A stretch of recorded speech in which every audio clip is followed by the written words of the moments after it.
The various roles in Gilead pit the women against each other by showing that the handmaidens are lower but also above them in a certain way that they can actually give birth, because their whole thing is you have to give birth or else you're worthless or useless or whatever. You give children,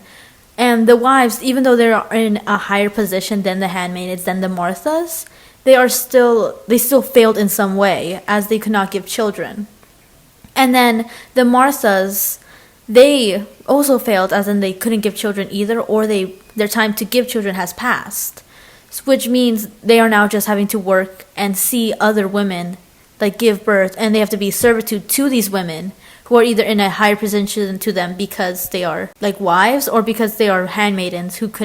have like abilities to give birth. Yeah, I think it kind of like creates this circle of jealousy between all of them that makes them really angry at each other, even though they're all oppressed under this system. I mean, the Marthas are really resentful of having to do all the work for the handmaids and wives. The Econo wives and the regular wives view the handmaids as like whores without understanding any of what they're going through. I think the Econo wives are also very jealous of the lives of the handmaids and wives because they have money, and the handmaids are very jealous of the freedoms that are afforded to everyone besides them.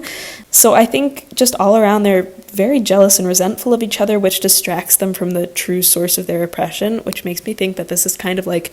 purposefully done planned by Gilead to distract them from what's actually going on. And yeah, then the handmaids start to like hate themselves because of others hating them.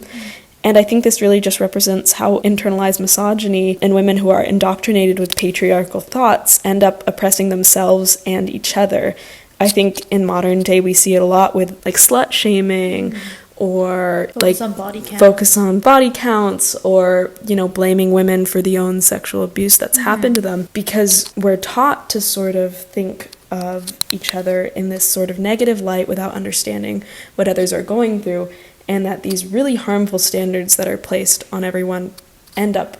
destroying everyone's lives. But it distracts us from what's the root cause, which is the patriarchy and misogyny, because we're so focused on hating other women.